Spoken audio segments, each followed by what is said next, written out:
Kalma, bata. Gising na. Nakita rin ni Kuya Mark mo ang bagsak mong quiz.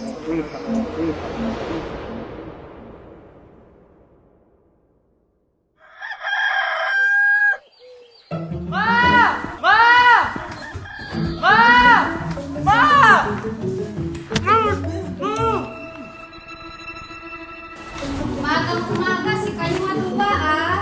Ma, wala to. Oo, ma, wala to. Wala rin siyang... Ma! Bagsak na naman siya sa quiz!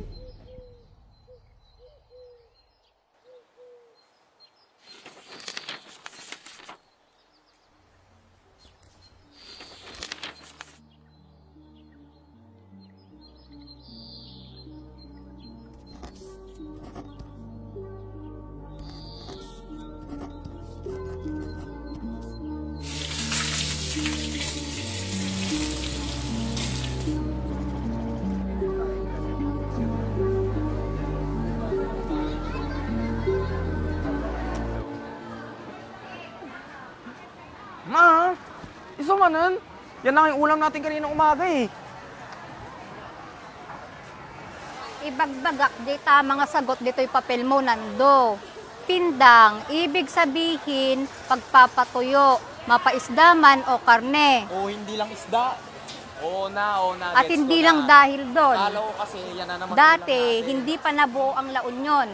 At ang San Fernando ay dating dalawang sitio ng Pangasinan. Ang San Vicente de Balanak sa may Dalampasigan at ang San Guillermo de Dalangdang sa paanan ng bundok. Ma, kailangan pala natin bumili ng Spanish bread para kay Father. Ay, oo nga pala, dito banda dito. Ma, kinawa dati. Lengua de gato.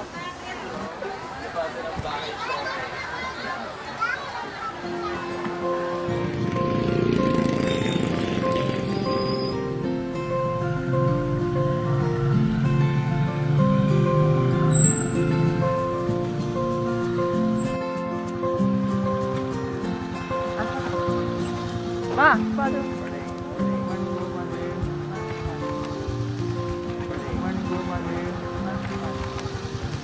Oh, ano to? Spanish bread. Spanish bread. Aba, yaman na ito pa Spanish bread yun ah. Ay kayong Mary. At ati nagitati ato nga putas ni Kalman. Ito pa yung mga ala. Iho, yung kaduan ni Mama Jay likod. Sige, Father. Maraming pong salamat. Oh, hawakan mo to na ando. Spanish bread. Oh, ito tayo igam mo, Barok. Ito to.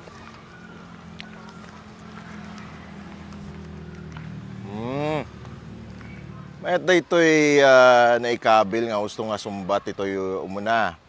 Ang Barok, amumat ba nga naging may isang inspirasyon ti panagnagan ti ili tayo ni Father Fernando Rey. Apay nga lengua de gato mating kabil mo nga sungbat dito'y number 2. Apay, mumbano anya kayat nangasawan dato'y lengua de gato. Kaya man eh. Dila ti pusa ti lengua de gato. Takas la ano kalanglangan na jay magatgatang akang kanan tayo. Iso ba, Father? Hanggang kami na muno niya ti lengua franca. Katanya ba awag na dato'y sarita nga sa saranta-tata? Kat Ilocano Father. Kitam, amumat gayam. Lingua franca, naku, ti awag na ti sarita nga sa saranta kaaduan. Kat idi, Ilocanon, ti gusto sa rin ti kaaduan dito'y ili tayo. Idi naiyanak ka, Ilocanon ti imo na nga insuro da kanyam, di ba?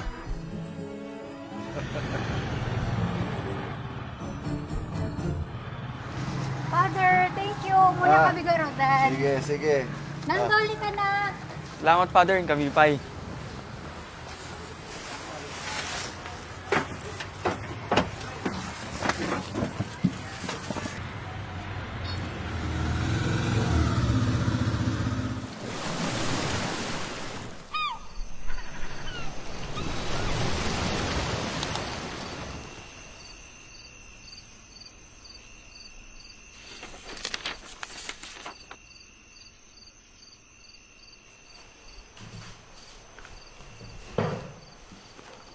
Manang-mana sa'yo itong anak mo, Mary. Wala, gitang talaga. Ibag pwede dahil anak mo, asidig pa'y sungbat na, isda. Sika ngay, anong sagot mo? Ay, nalipata kong tang. Kamu man ibaga daytan, dagita apkong tang. Ay na, Mary!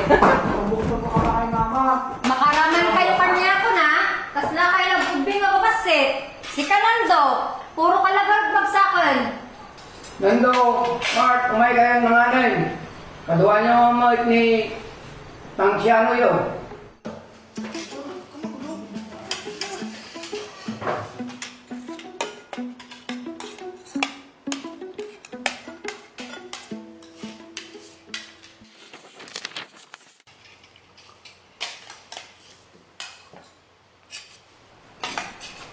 Ito gamingkot, mas kabisado biya sala ti TikTok dita. Nyari yung sala yun si Kalman. Dance trend di tang. Pabalin suruan ng mo di sala yun di Kalman. Wala tang. Madali lang yun. Nando, ipo, Nando. data ka sa puro kakasta. May baya magamin Mary ngay suro da. Udaan nga kayat ni mama yung ngay suruan da. Kayat mo nga rod lang daw nga siyak may suro. Ting, tang. Ibiyagi di, kung ko kayo naikwento sa inyo, ang inyong lola ay malakas magbinta ng tinda. At sumasayaw-sayaw pa yon pag nagbibinta. Malakas. Kaya madaling maubos. Di ba, Mary? Nya ni tatangin aya. Ngayon ko lang na maririnig na may kwento niyan, tanga. Kung ganito ba naman ang grado mo po, ano pang silbi ko na hindi ko ikikwento yung buhay namin noon? Mga apo, tayo ay nadatna na ng mga Espanyol na nagpipindang na. At hanggang sa pananatili ng mga Espanyol dito sa ating lugar, hindi nawala sa imahe natin yan. Noon, tayo ay kabilang pa ng probinsya ng Pangasinan. Pindangan ang tawag sa sityo o isa sa mga munisipyo ng Pangasinan. Kaya't ang unang naging pangalan natin ay Pindangan. Ang pinagsamang dalawang baryo noong 1786, ang San Vicente de Balanak at San Guillermo de Dalandang. Alam nyo mga apo, ang dalawang sityo na ito ay mayroong dala-dalang mga mabibigat na kwento tulad ng atake ng mga igurot, headhunters, ang sityo ng San Guillermo de Dalandang. At sa sityo naman ng San Vicente de Balanak ay hindi rin ligtas sa mga atake ng mga tinatawag na piratang grupo. Mula sa simpleng pamumuhay sa pagpipindang, pagsasaka, pangingisda at pangangalakal ng bayan natin noon. Lahat ng ito ay pinagdaanan ng ating syudad noon. At nung mas pinalakas ang impluensya ng simbahang Katoliko, napalitan ito ng Ministerio de San Fernando, na kalaunan siya ay pinanggalingan ng pangalan ng ating syudad, San Fernando, La Union. Pero siyempre, maraming digmaan ang naganap sa lugar natin. Sa pananakop ng Espanya, ng Amerika, at pati na mga Hapon, isa sa mga makasaysayang digmaan ay ang Battle of Baxel Ridge noong 1945 sa pagitan ng mga Hapon. At tayong mga Pilipino habang ang mga Amerikano ay nakasuporta sa atin. At dito ay nagtagumpay ang mga sundalo natin. Isang alaala ng katapangan hindi lang bilang Pilipino kundi bilang isa ring Fernando at Fernanda. Noong March 2, 1850, naging kabisera na ang ating bayan ng La Union at noong March 20, 1998 naman, batay sa Presidential Proclamation, ang dating bayan ay naging lungsod na. Alam niyo naman na si ano yun, 70 years old na ngayon. Mark, pati bilang mo nga kung ilang taon na ako ngayon, 1998. Tanda mo na pala noon, 43? Matanda na ako talaga. Inabot ko pa yung naging syudad ang bayan natin. Nakita ko mismo ang buhay ng syudad. Mga tao mula't iba't ibang bayan nagsama-sama. At mula noon ang San Fernando mananatiling puso ng La Union. Si Panginoon, araw ba naman ikwento mo yung pagsayaw ni Lola ng mga isla sa kalsada? Ano bang kinuwento mo ngayon, Lando? Ito oh, na iba't ibang bansa ang sumakop sa atin. At noon pa, talagang nagpipindang na tayo at hindi nawala yon. At naalala ko ng pindahan Ruiz, doon nakatira si sister. Tama ba, Tang? Patingin nga! Parang ginugol mo lang talaga eh. Oo naman. At ito pa. Ito yung sinasabi sa'yo, Tang. Oh,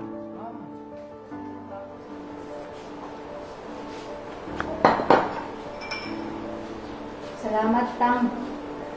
Kahit mayroon ka ng mga anak, huwag mong kalimutan, anak pa rin kita. Opo, Tang. Ganyan talaga ang pagiging magulang anak. Kailangan marunong din tayo makinig. Ikaw ang nagturo sa akin yan, di ba? Mukhang kailangan ko din po ng paalala, Tang. Salamat po sa lahat-lahat.